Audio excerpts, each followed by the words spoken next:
దేనికి ధర్నా చేస్తున్నారో చెప్పండి కదా. అయ్యా ఈ వారం రోజులు కష్టమైంది, ఈ వారం రోజుల్లోనే 9 కోట్ల రూపాయలు శాంక్షన్ తెచ్చుకొని ఇంటిగ్రేటెడ్ మార్కెట్ కాంప్లెక్స్ లో మార్పులు చేర్పులు చేసి ఇక్కడనే మాతా శిశుదేవి హాస్పిటల్ ఒక పోర్షన్, ఓపీలో అర్బన్ హెల్త్ సెంటర్ ఇక్కడ నుంచి నడిపించడానికి చేస్తున్నాం. ఈ లోపు ఆ ఇన్షెక్ట్స్ అయితే ఉన్నాయో గ్రేట్ యాడ్ పెట్టుకున్నారు.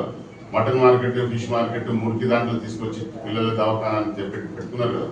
టెంపరీ షెడ్యూల్ చాలా బ్రహ్మాండమైన ఆలోచనతో పెట్టారు. మీరు ఒకసారి చూసారు, ఫోటోలు పెట్టింది ఎంత ఎట్లుందో పరిస్థితి అక్కడ పెట్టినారు. ఇదంతా కూడా మీకు వర్క్ స్టార్ట్ చేస్తుంది నెక్స్ట్ వీక్. బీజేపీ వాళ్ళకి ఎందుకంటే ఒక రాజకీయ అవకాశం దొరికినప్పుడు పాపం వాడుకోకపోతే తప్ప ఒకటే వారం రోజు ఛాన్స్ దొరుకుతుంది. ధర్నా చేసుకుంటున్నారు, మైక్ ఇస్తారు, మైక్ దొరికిందని ఇష్టం కూడా మాట్లాడారు. కలెక్టర్కి ఉసురు దొరుకుతాడు. ఇక పెద్ద మనిషికి ఏం చెప్తే మాట్లాడి భాష మాట్లాడుతుంది. పర్ణికమ్మకు ఉసురు దొరుకుతుంది, కలెక్టర్కి ఉసురు దొరుకుతుంది. ఏం ఉసురు దొరుకుతాయి? ప్రాణాలు పోతాయి. 50 నుంచి 100 మంది చనిపోతారు స్ట్రక్చర్కి ఏమవుతాయి. అందువల్ల ఆమె మార్చింది, సపోర్ట్ చేస్తుంది.